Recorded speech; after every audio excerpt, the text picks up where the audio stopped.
हे समर्थ परमात्मा, हे निर्गुण निरंकार, तू करता है जगत का, तू सबका आधार। कण कण में है बस रहा तेरा रूप अपार, तीन काल है सत्य तू, मिथ्या है संसार। घट घट वासी हे प्रभु, अविनाशी करतार, दया से तेरी हो सभी भवसागर से पार। निराकार साकार तू जग के पालनहार, है बेअंत महिमा तेरी दाता परम्पार। परम पिता परमात्मा सब तेरी संतान, भला करो सबका प्रभु, सबका हो कल्याण। भला करो सबका प्रभु, सबका हो कल्याण। सत्संगत जी, प्यार से कहना ध्यान निरंकार जी, और मन में यही भाव लेकर कि सत्संग में ये संतमति वाले सज्जनों के साथ मिलके ये सत्य का संग करना है। वो बात जो मन में इस परमात्मा, इस निरंकार के और करीब आने की बात, कि कैसे जो युगों युगों ने संतों ने शिक्षा दी है वो यही है जो पूरे सत्संग के दौरान भी सभी ने सुना कि ये मानवता ही है धर्म हमारा, हम केवल इंसान हैं। तो कैसे एक अगर मनुष्य के चोले में आए हैं तो वो मनुष्य वाले गुण, वो ह्यूमन वैल्यूज, वो मानवीय गुण हमने अपने किरदार में रखने हैं। क्योंकि कोई भी अगर हम देखें इस पूरी सृष्टि में जो इस कादर ने कुदरत रची है, उसमें हर कोई अपना कार्य बिल्कुल ठीक तरह कर रहा है। पेड़ को नहीं बोला जाता कि तुम फूल दो, फल दो, वो स्वयं ही दे रहा है। किसी पंछी को ये नहीं कहा जाता कि तुम उड़ो, वो खुद उड़ रहा है। और किसी और अन्य जानवर को वैसे नहीं कहा जाता कि कुत्ते हो तो भौंको, नहीं, हर कोई अपना कार्य जिस तरह इस परमात्मा ने उनको बनाया है वो अपना कार्य कर रहे हैं। सिर्फ ये मनुष्य को ही भूल जाता है कि किस वजह से, किस लक्ष्य से ये जिंदगी मिली है। ये दुनिया में जब आए हैं तो क्या एक उद्देश्य लेके आए हैं, क्या करने के लिए परमात्मा ने भेजा है। तो मनुष्य तो हम तंग दिलियों में, नफरत में ऐसे फंस गए हैं कि वो भूल गए हैं कि परमात्मा ने तो यही चाहा है कि हर एक के मन में एक दूसरे के लिए सिर्फ प्यार हो, सत्कार हो। कैसे एक निम्रता वाले गुण हो, ये हम्बलनेस हो। हर एक को जब भी ये आंखें देखें तो उनके लिए मन में ऐसे एक सत्कार की भावना आए, और यही आए कि हम इस धरा पे आए हैं पूरी मानवता की सेवा करने के लिए, और सामने जो भी खड़ा है वो उसकी भी किस तरह एक सेवा करी जा सके, उसकी जिंदगी में हमारी वजह से किस तरह थोड़ा सा ही चाहे पर आराम आ सके। कैसे संतों ने यही सिखाया है हमेशा कि हम आए हैं मनुष्य बन के, तो कार्य ये होना चाहिए कि हर एक के आंसू पोंछने हैं, उनको आंसू देने नहीं है। कोई कड़वे वचन ऐसे मन में पहले तोल के ही निकालें बाहर, क्योंकि पहले वो गुस्सा, वो जो बात हमें तंग कर रही है, वो सबसे पहले तो हमारा ही मन व्याकुल करती है, बेचैन करती है, मन में उथल पुथल आती है, और फिर वो दिल हमारा ही पहले जलता है। और फिर जब हम वो एक कड़वे वचन सामने वाले को भी बोल देते हैं तो आगे वो सुनने वाले के लिए भी वो परेशानी का ही कारण बनता है। वो शब्द उसके भी दिल को सुकून नहीं देते। तो कैसे हमने हमेशा यही उद्देश्य रखना है कि हर कोई अपना है। ये एकत्व वाली बात, ये यूनिटी इन डाइवर्सिटी की जहाँ बात होती है, एक यूनिफॉर्मिटी नहीं यूनिटी ला सकती। एक देखने में अगर एक जैसा हो भी जाए सब, तो भी मन तो सबके अलग है, एक किरदार सबके अलग है, एक बिहेवियर सबका अलग है, नेचर सबका अलग है। तो कैसे हर एक को ये दिल प्यार दे सकता है? वो यही बात याद करके कि इस परमात्मा ने जहाँ पूरी सृष्टि को रचा है और हर कण कण में वो स्वयं है। अगर हम कोई गलती करके अपने आप को माफ कर देते हैं उस गलती के लिए, तो हम सामने वाले को क्यों जज करते हैं या उस तरह उसके लिए अपने मन में भाव बना लेते हैं कि ये व्यक्ति मेरी सोच के हिसाब से खरा नहीं उतरा तो ये ठीक नहीं है, इसका खाना पीना पहरावा बैकग्राउंड जहाँ पे भी रिलीजियस आस्था रखता है वो मेरे अनुसार नहीं है, तो वो मेरे जितना श्रेष्ठ नहीं है।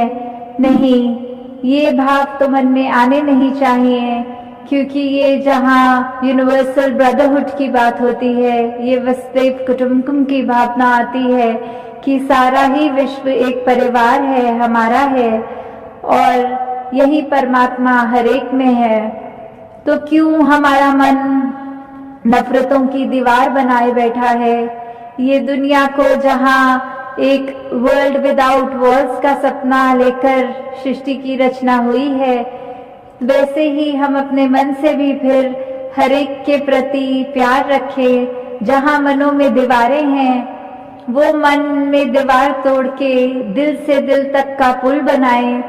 क्योंकि सोच कर भी देखें तो अगर दीवार बनने के लिए भी एक घर में हम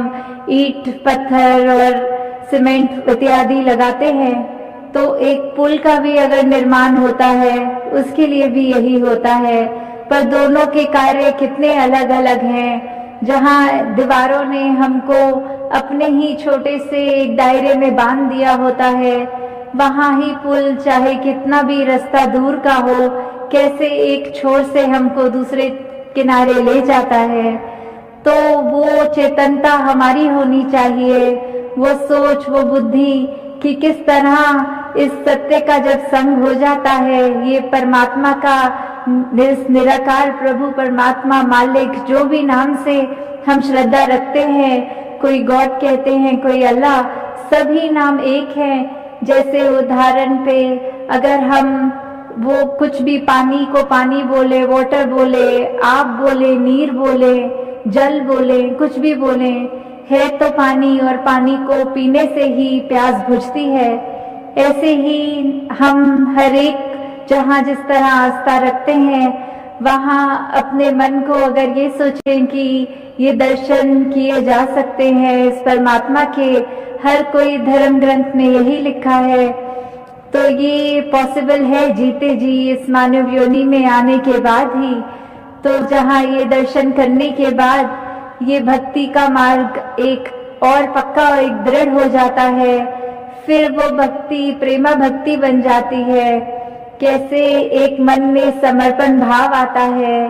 और फिर उस समर्पित भाव से जब हर पल हमारा एक ऐसा जिया जाना शुरू किया जाता है कि मन को एक अहंकार रहित करके कुछ भी ये मान के कि परमात्मा ही, ये कोई भी अगर अच्छाई है हम में तो ये परमात्मा की ही देन है, हमारे अंदर तो कोई गुण नहीं कि हम कुछ भी कार्य करने में समर्थ हों, तो ये कृपा ही है कि हम उसके नाते अगर कुछ भी एक एक सांस भी ले पा रहे हैं तो भी वो कृपा है। तो क्यों ना ये हर कोई व्यक्ति मान ले कि हमने आए हैं संसार में तो जाना तो है ही, तो जब तक ये सांसें हैं अपने किरदार को कैसा बनाना है, अपने मन को कैसा बनाना है,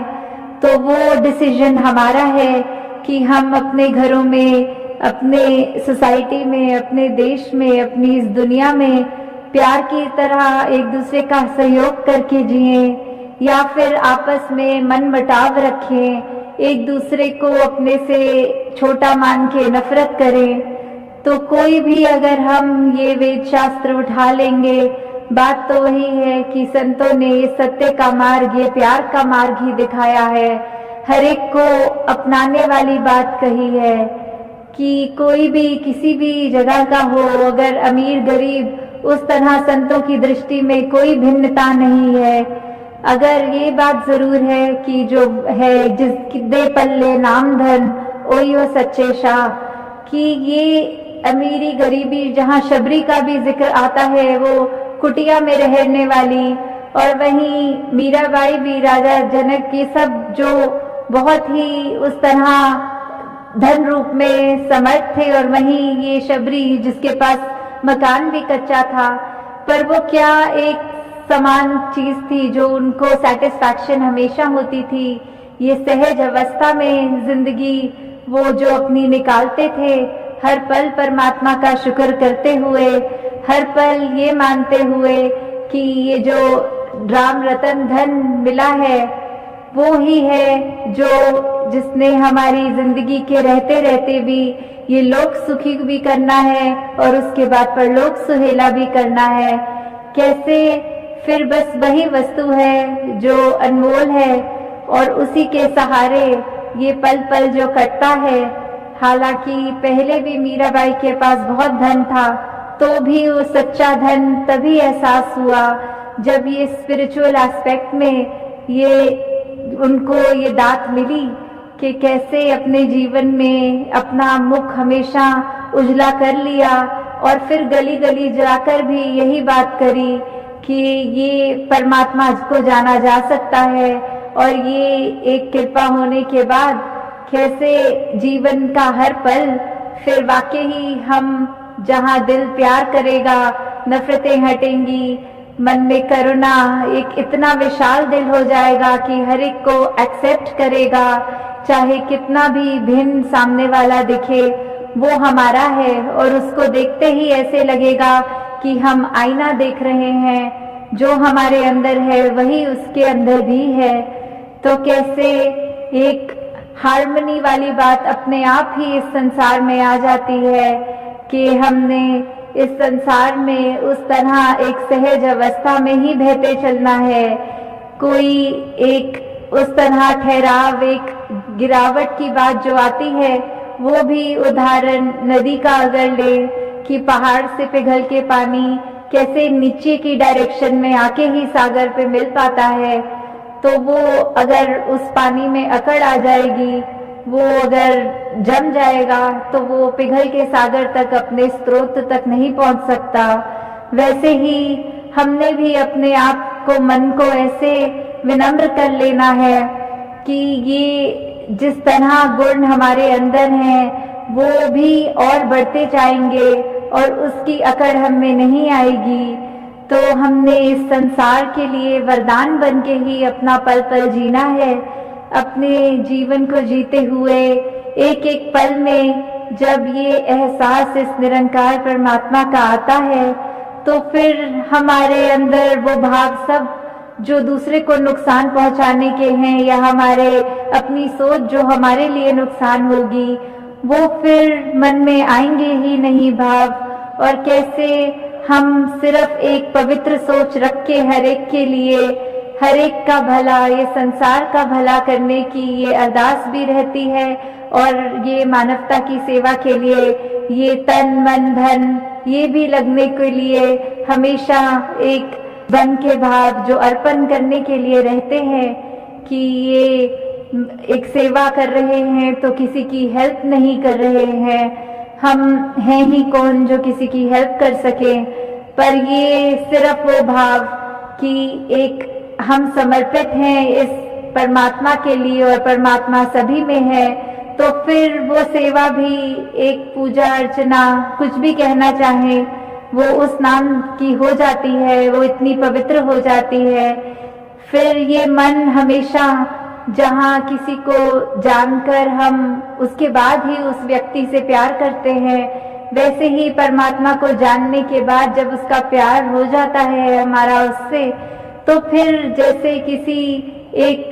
नए नए जोड़े जिसकी अभी अभी शादी हुई हो, उसको ये नहीं कहना पड़ता कि तुम प्यार करो, या तुम अपने कामों पे जब गए हो कामकाज पे तो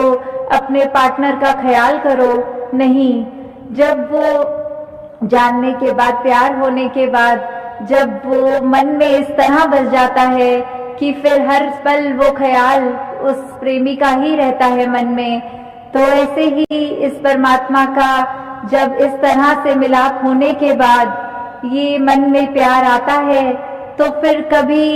ये बात नहीं कहनी पड़ती, ये स्वयं को याद नहीं दिलाना पड़ता कि परमात्मा को याद करो। वो तो मन में 24 घंटे वो ख्याल अपने आप ही रहेगा कि कैसे हम हर पल ही इस परमात्मा के साथ लिव जोड़ के अपने जीवन को व्यर्थ कर रहे हैं, कैसे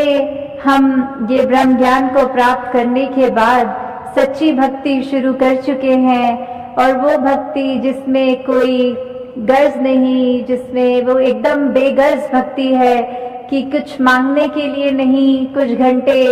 एक ये अपनी प्रार्थना करनी है, क्योंकि जो परमात्मा ने दिया है, जो स्थिति दी है, वो परमात्मा को पता है कि हमारे लिए इस समय यही सबसे उचित है। कैसे हर पल में जो भी मिला सिर्फ शुक्राना, कोई मन में शिकवा नहीं, या कोई कभी हम ऐसे देखते हैं आसपास वालों को और कहते हैं मेरे पड़ोसी के पास तो ये है, मेरे पास ये नहीं, तो ऐसे मन में ख्याल नहीं लाने, क्योंकि जो उसके लिए सबसे अच्छा होना था परमात्मा ने उसको दिया, और जो हमारे लिए सबसे अच्छा है ये निरंकार हमको दे रहा है। तो कैसे मन में यही भाव रखने हैं कि हमें एक दूसरे से, जहाँ एक विश्व की बात है तो वो अमन, एकता, भाईचारा, ये समदृष्टि, क्योंकि समदृष्टि भी तभी आएगी जब ये पता होगा कि परमात्मा जब एक है तो उसके अंश भी सब एक हैं, तो वही फिर नजर बनेगी, और फिर वो कुछ पल के लिए नहीं, कुछ घंटों के लिए नहीं, वो ताउम्र ऐसी ही ये बनी रहेगी। तो जिस तरह आप सब यहाँ उस भाव से सत्संग के लिए भी आए हैं, अपनी सुमिरन रूप में भी ये लिव मन में हमेशा परमात्मा से लगन लगा के करते हैं, और सेवा के भाव भी सबके बहुत ही ऊंचे हैं। तो दातार कृपा करे कि जहाँ तन मन धन सभी के सुख हरेक को मिले, ये भाव भी मन में इस लगन को और कायम करने वाले, ये सच्चाई के मार्ग पे ये संतों के आदेश जैसे रहे हैं, वो मानवीय गुणों वाली ऐसा ही जीवन हर एक ने जीना है, और ये प्रतिदिन कोशिश करके कि हमने अपने आप को और बेहतर करना है, किसी दूसरे पे उंगली करने से अच्छा अपने आप को ही सुधारें, अपने आप में ये इंट्रोस्पेक्शन करें कि हम कहाँ गलत जा रहे हैं, क्योंकि अगर हमसे ही दुनिया है तो शुरुआत भी हम ही से होनी है। तो दातार कृपा करे कि हर एक के जीवन में ये जहाँ दुनिया में आए हैं तो अपने कामकाज, परिवार, ये मटेरियलिस्टिक जो दुनिया है, इसका तो हमें जहाँ ड्यूटी अपनी पूरी करनी है, एक परिवार के नाते जो भी रिश्ता है परिवार वालों से, वहाँ एक अच्छा भाई, अच्छी बहन, अच्छे माता पिता, अच्छे बच्चे, एक वो तो बनना ही है। अपने कार्य पे जाते हैं तो कहीं जॉब है, कोई बिजनेस है, कुछ भी है, वो भी करना है, वो भी जरूरी है, क्योंकि भक्ति ग्रस्त में ही हो सकती है, अपनी रिस्पॉन्सिबिलिटीज को तज के भक्ति नहीं की जा सकती है। तो वहाँ वो कार्यों को भी जहाँ करना है, पर इस माया की दुनिया में इस तरह उलझ नहीं जाना कि इसी को ही सब कुछ मान लेना है, क्योंकि ये आत्मा ने तो कभी मरना नहीं है, इसका मोक्ष होना ये ब्रह्म ज्ञान द्वारा ही पॉसिबल होता है। पर ये शरीर की आत्मा कम है और शरीर की ये यात्रा कम है, और कैसे इस यात्रा करते करते ये बात हमेशा याद रखनी है कि हमारा असली एक जो सेल्फ की बात है कि हम क्या हैं, एक असली हमारा रूप क्या है, वो हम आत्मा हैं, शरीर नहीं है। तो कैसे एक इंसान हम हैं, हम एक जीवन में मनुष्य तो बने हैं, एक शरीर हमारा मनुष्य का जरूर है, पर हम असली में तो एक स्पिरिचुअल बीइंग्स है जो एक ह्यूमन एक्सपीरियंस ले रहे हैं। तो वो बात हमें जब तक ये मूल याद रहे कि कोई भी कार्य कर रहे हैं, ये माया दुनिया की ऐसी है जो हमेशा प्रभावित करेगी। कार्य सारे करने हैं, अपनी जॉब्स रिस्पॉन्सिबिलिटीज करनी है, पर उसमें इस तरह उलझ नहीं जाना कि अपने मन से इस परमात्मा को ही विसार दें। नहीं, क्योंकि यही है असली दौलत, ये परमात्मा, ये निराकार, जिसकी एक नॉलेज होने के बाद वही होती है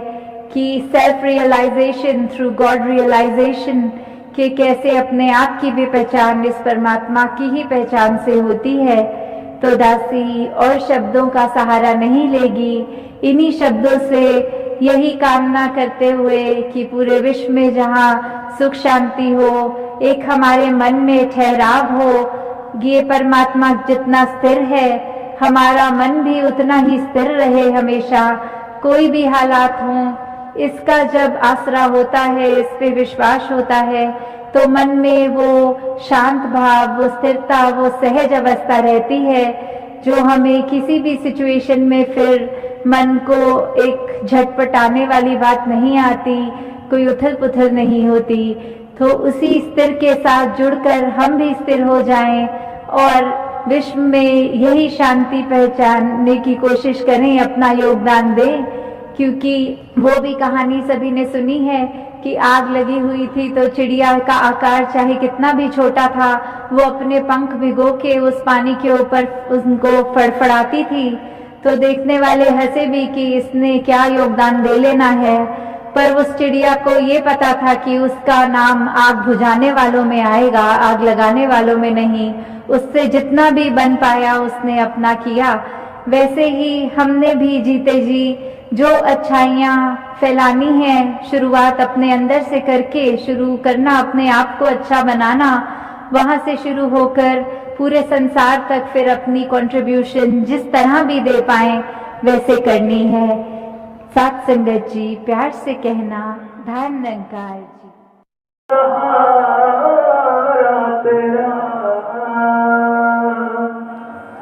तन मन बोल घुमावा, कहे अवतार तेरी दाता,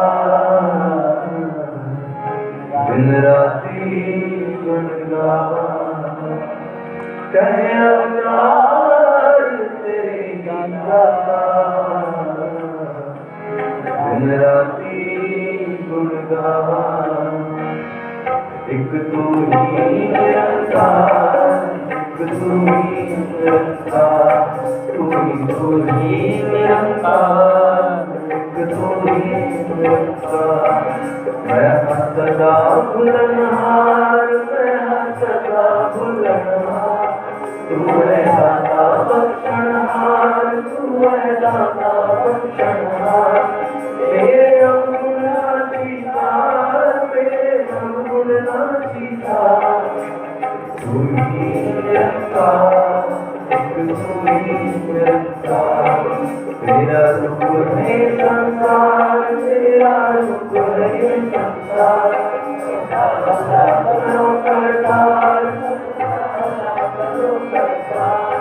मेरी मंग है दातार, मेरी मंग है दातार, तू ही निरंकार, तू ही निरंकार। मेरा डोले ना एतबार, मेरा डोले ना एतबार। बख्शो श्रद्धा भक्ति प्यार, बख्शो श्रद्धा भक्ति प्यार। करा संसार सतगा, करा संसार सतगा। तू ही निरंकार, तू ही निरंकार, तू ही निरंकार, तू ही निरंकार।